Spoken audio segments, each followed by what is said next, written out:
कहानी के शुरू में हम दो चोरों को देखते हैं जो जंगल में लकड़ियां काटकर उन्हें चोरी कर रहे थे। तभी उधर एक चोर को दरख्त पेड़ से आवाज आती है। वो डर जाता है और भागने लगता है। उधर ही एक पेड़ से एक औरत गिरती है जो प्रेग्नेंट थी। दरअसल उसके पेट में एक क्रिएचर का बच्चा था जो बाहर आने के लिए तड़प रहा था। तभी उधर एक आदमी आता है जो उन चोरों को शूट करके मार देता है क्योंकि उन्हें क्रिएचर का पता चल चुका था। फिर इसके बाद कहानी में हम जेसी नाम के एक लड़के को देखते हैं जो अपने डैड को लेने के लिए आया हुआ था। जेसी के डैड के हाथ पर एक टैटू बना हुआ था जिसे देखकर ऐसा लग रहा था कि वो किसी कल्ट के मेंबर हो। कल्ट यानी वो लोग जो जादू पर यकीन रखते हैं। जाते हुए गाड़ी में जेसी के डैड उसे बताते हैं कि वो एक मोटेल के मालिक है। उसने दूर एक घर लिया हुआ है जहाँ पर क्रिमिनल्स आते हैं, मतलब जो लोग बुरा काम करते हैं वो उस जगह पर पुलिस से बचने के लिए आते हैं। वो गाड़ी में जेसी को उसकी मॉम की सीक्रेट का एक पैकेट देते हैं कि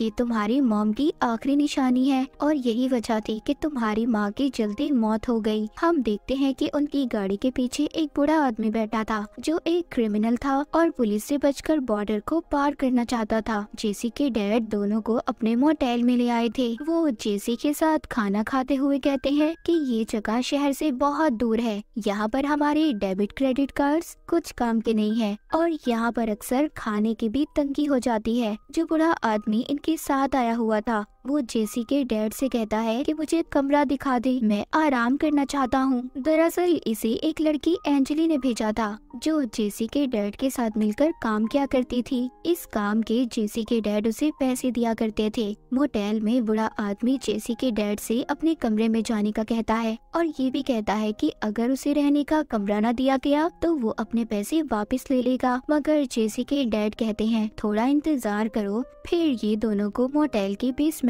में लेकर जाते हैं जहाँ पर ये एक पूल और छत पर बनी हुई कुछ तस्वीरें देखते हैं। जेसी काफी हैरान था। अब जेसी के डैड कहते हैं कि तुम उस आदमी से कपड़े उतारने का कहो तभी वो कमरे में जा सकता है। जेसी काफी हैरान होता है कि उसके डैड ऐसा क्यों कह रहे हैं। उनके कहने पर उस आदमी ने कपड़े उतार दिए थे। जेसी के डैड उसकी तस्वीर भी बनाते हैं पर वो आदमी थोड़ा परेशान था। वो सोच रहा था कि आखिर ये मेरे साथ क्या करना चाहते हैं। वो आदमी डरा हुआ था मगर जेसी के डैड उसको डांटते हैं कि जाओ कमरे में। जिसके बाद वो अपने बेटे को कंट्रोल रूम में लेकर जाते हैं जहाँ पर से सब कमरों को देखा जा सकता था। वहाँ रहकर सभी कमरों पर नजर रखी हुई थी। जेसी के डैड कहते हैं क्या तुम देखना चाहोगे कि उस कमरे में क्या हो रहा है। जेसी कहता है हाँ। तभी उसके डैड एक अलमारी खोलते हैं जिसके अंदर एक खुफिया दरवाजा बना हुआ था। वो बूढ़ा आदमी जब बेड पर लेटकर आराम करता है तो वो बेड अचानक से चिपचिपा होने लगता है और उस आदमी के जिस्म की हड्डियां टूट रही थी। जेसी भी ये सब बाहर खड़ा देख रहा था। उसे ये सब देखकर अजीब लगता है और सोचने लगता है कि एक बेड आखिर एक आदमी को कैसे खा सकता है। इसके बाद जेसी के डैड उसको एक बैग देते हैं और उस आदमी के बाकी जिस्म के हिस्सों को उठाने का कहते हैं। जेसी जब ऐसा कर रहा था तो उसको बेड के नीचे एक क्रिएचर दिखाई देता है। जेसी जैसे ही उसे देखता है उसे उल्टी आने लगती है। उसके डैड उसके पास जाते हैं तभी उनकी उंगली से खून आ रहा था। वो उस खून को क्रिएचर को पिलाकर उसे शांत करते हैं और जेसी से कहते हैं कि इस बारे में वो किसी को भी कुछ नहीं बताएगा। वो उसको बताते हैं कि यहाँ पर सिर्फ मैं आदमियों को ही लाता हूँ क्योंकि ये क्रिएचर सिर्फ आदमियों का गोश्त खाता है और औरतों पर इस किस्म का हमला करता है कि वो प्रेग्नेंट हो जाती हैं, जिससे एक और क्रिएचर पैदा होता है। अगले दिन जेसी मोटेल के बाहर एक लेडी को देखता है जो दरअसल कोई और नहीं बल्कि एंजली थी। वो फोन पर डॉक्टर से बात कर रही थी क्योंकि उसका बेटा बीमार था। अब जेसी अंजलि के पास जाता है और उससे पूछता है कि तुम कौन हो और यहाँ क्या कर रही हो, क्योंकि वो अंजलि के बारे में नहीं जानता था। जिसके बाद अंजलि जेसी के डैड के पास जाती है और उसे बताती है कि उसका बेटा बीमार है, उसको पैसों की जरूरत है। जेसी के डैड उसे पैसे देते हैं और उसे और ज्यादा लोग लाने का कहते हैं। एक दिन जेसी के डैड और वो एक रास्ते पर जा रहे थे जहाँ से सभी बॉर्डर को पार करके आगे जाया करते थे। जेसी के डैड रास्ते पर एक ट्रैप लगा देते हैं एक ऐसा जाल बिछाते हैं जिससे आने वाले लोगों की गाड़ियां पंचर होंगी और लोग फिर पनाह लेने इनके मोटेल में आएंगे और ये बड़े ही आराम से उस क्रिएचर को लोगों को खिला सकेगा। वापस जाते हुए जेसी अपने डैड से कहता है, आप इतने बुरे कैसे हो सकते हो? आपने कैसे उस बूढ़े आदमी को उस क्रिएचर के हवाले कर दिया? उधर ही जेसी के डैड उससे कहते हैं कि मैं चाहता हूँ मेरे बाद तुम मेरे काम को संभालो। वो उसको चाबियां भी देते हैं। इन्हीं बातों के दौरान जेसी की गाड़ी का एक्सीडेंट हो जाता है। वो जब होश में आकर अपने डैड को देखता है तो उसके डैड मर चुके थे, उनकी मौत हो गई थी। उसके डैड मरने के बाद एक पेड़ में बदल जाते हैं। वो डर जाता है और गाड़ी से बाहर आता है। रास्ते में वो एक जाती हुई गाड़ी को रोककर उनसे मदद मांगने लगता है। उस गाड़ी में एक कपल था मगर वो उसकी मदद करने के लिए तैयार हो गए थे। जेसी अब उनको अपने मोटेल ले आया था जहाँ पर एंजली उसका इलाज करती है और उससे कहती है कि मैं 3 क्रिमिनल्स को अपने साथ लाई हूँ जिसके मुझे पैसे चाहिए। जेसी उससे कहता है, अभी मेरे पास पैसे नहीं है, मेरे डैड की मौत हो चुकी है। जिसके बाद जेसी उन लोगों से मिलने जाता है और उन्हें खाना भी देता है मगर खाना बहुत कम था। एक आदमी कहता है, ये खाना तो बहुत कम है और तो और हमारा पेट भी तो नहीं भरेगा इससे। जिस पर जेसी उनसे झूठ बोलता है और कहता है, देखो ये जगह बहुत दूर है और मेरे डैड जल्दी खाना लेकर आ जाएंगे, वो खाना ही तो लेने गए हुए हैं। अब खैर थोड़ा थोड़ा खाना खाने के बाद सब अपने अपने कमरों में चले जाते हैं और जेसी कंट्रोल रूम में बैठकर सबकी बातें सुनने लगता है क्योंकि उसके डैड ने यहाँ के हर कमरे में कैमरा लगाया हुआ था। वो कपल आपस में बात कर रहा था। उसमें से लड़का कहता है, हमें यहाँ पर नहीं आना चाहिए था, मगर लड़की कहती है, अगर हम उस लड़के की मदद ना करते तो वो तो मर जाता ना, और मुझे बिल्कुल अच्छा नहीं लगता। उधर वो तीनों क्रिमिनल्स भी अपने घर जाने के बारे में बात कर रहे थे। तभी जेसी देखता है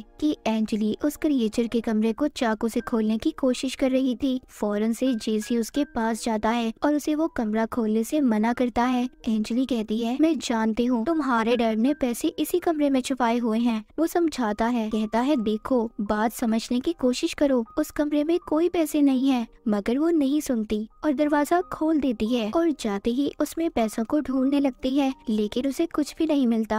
अब जब ये दोनों यहाँ से जाने वाले थे तभी उधर वो कपल आ जाता है जो जेसी को बचा कर लाया था। वो उस कमरे को देखकर बहुत खुश होते हैं। जेसी उन्हें अंदर आने से रोक रहा था मगर वो नहीं सुनते, उल्टा इसी को कमरे से बाहर निकाल देते हैं। जब वो उस कमरे में क्रिएचर वाले बेड पर बैठते हैं तो वो क्रिएचर लड़के को अपने अंदर खींच लेता है, मतलब उसे खा लेता है और उस लड़की को प्रेग्नेंट कर देता है। बाद में जेसी दोबारा से जब उस कमरे में जाता है तो वो लड़की को बेहोश पाता है। वो लड़की को अपने साथ ले आया था, जो बच गई थी उसे साफ करके एक अलग कमरे में सुला देता है ताकि किसी को भी क्रिएचर का पता न चले। बाहर वो तीनों क्रिमिनल्स खाने के पीछे जेसी के साथ लड़ रहे थे। तभी सबको बेसमेंट से आवाज आती है। जब ये जाकर देखते हैं तो उधर पूल में वो लड़की थी जिसको जेसी अलग कमरे में सुला कर आया था। वो पानी में तैर रही थी। उस लड़की का पेट बहुत ज्यादा फूला हुआ था। उसके पेट में क्रिएचर का बच्चा था। वो दर्द से तड़प रही थी। वो सबसे कहती है कि कोई उसके पेट को काट दे और जो भी चीज उसके पेट में है उसे बाहर निकाल दे, मगर किसी के अंदर भी ऐसा करने की हिम्मत कहाँ थी। वो लड़की खुद ही अपने पेट को काट देती है। हम देखते हैं उसके पेट से अजीब सा क्रिएचर बाहर निकलता है और निकलते ही उधर एक आदमी पर हमला कर देता है, पर उसको उसके दोस्त बचा लेते हैं। वो क्रिएचर अब वहाँ से भाग गया था। जो 3 क्रिमिनल्स आदमी थे उनमें से एक जेसी से कहता है, हमें जल्दी यहाँ से निकलना होगा वरना वो क्रिएचर हम सबको मार देगा। जब ये यहाँ से जाने लगते हैं तो देखते हैं किसी ने इनकी गाड़ी को पंचर कर दिया था। वो वापस अंदर आकर एंजली से पूछते हैं क्योंकि इन्हें यहाँ पर एंजली ही लाई थी। वो उससे कहते हैं, जरूर तुमने ही ऐसा किया होगा। मगर तभी इन्हें बहुत खौफनाक डरावनी आवाज सुनाई देती है जो उसी क्रिएचर की थी जिसको जेसी के डैड ने रखा हुआ था। इसीलिए सब बहुत ज्यादा डर जाते हैं। तभी यहाँ पर एंजली सबको बताती है कि जेसी के डैड ने मुझे ये जॉब दी थी कि मैं यहाँ पर लोगों को लाऊंगी, जिसके लिए वो मुझे पैसे देते थे, पर अब मुझे लगता है कि इसके डैड ने यहाँ पर बहुत सारे पैसे छुपाए हुए हैं। जेसी कहता है ठीक है, तुम सब जगह को चेक कर सकते हो। जेसी उन्हें अपने साथ ले जाता है। उधर कमरे में बाकी दो क्रिमिनल्स रुककर उस लड़की का ख्याल रख रहे थे जिसके पेट से क्रिएचर बाहर आया था। इस वक्त वो बेहोश थी। तभी उनमें से एक आदमी को दीवार की दरार में से आवाज आती है। जब ये अपना लाइटर जलाकर देखता है तभी उस आदमी के लाइटर से आग लग जाती है। उस दीवार में क्रिएचर की जड़ें थी, जिस वजह से वो क्रिएचर जोर जोर से चीखने लगता है और उस आदमी को मार देता है। फिर छोटा क्रिएचर दूसरे आदमी को भी मार देता है। जब जेसी, एंजली और तीसरा क्रिमिनल आदमी जो इनके साथ था वो आते हैं तो वो उस लड़की से पूछते हैं जिसका वो ख्याल रख रहे थे कि आखिर इधर हुआ क्या था। वो बताती है कि क्रिएचर ने सबको मार दिया। तभी उधर एंजली उस छोटे क्रिएचर को देखती है और उसे गोद में उठा लेती है। कहती है ये तो बहुत मासूम है, इसे नहीं पता कि ये क्या कर रहा है। तभी जेसी उस बच्चे को उठाकर जलती हुई आग में फेंक देता है और एंजली से कहता है समझने की कोशिश करो, इससे सबकी जान को खतरा हो सकता है। हम देखते हैं कि उस बच्चे के मरने से बड़े क्रिएचर को गुस्सा आ गया था। वो जोर जोर से चिल्लाता है। उधर ही क्रिमिनल आदमी एंजली को पानी में डुबोकर मारने वाला था क्योंकि उसे उस पर गुस्सा आ रहा था। वही इन सबको यहाँ पर लाई थी। वो अपने दोस्तों की मौत का कसूरवार भी एंजली को बता रहा था। उससे कहता है कि सब तुम्हारी वजह से हुआ है, लेकिन जेसी कहता है देखो एंजली को छोड़ दो, सब मैंने किया है। वो उसे छोड़कर जेसी को पकड़ लेता है, मगर जेसी जब देखता है कि पानी में क्रिएचर आ चुका है वो उस क्रिमिनल आदमी को बातों में लगाता है। जब ही क्रिएचर उस आदमी पर हमला कर देता है, मगर उस आदमी ने चाकू से उस क्रिएचर की जड़ को काट दिया था और खुद को बचा लेता है। साथ ही जेसी और एंजली भी इसी बात का फायदा उठाकर भागने की कोशिश करते हैं। अब वो यहाँ से उस लड़की को लेकर जाने वाले थे। उधर वो आदमी भी अभी इन्हें ढूंढ रहा था। यहाँ से बाहर जाते हुए वो लड़की बहुत सारा खाना देखती है। जेसी उसको बताता है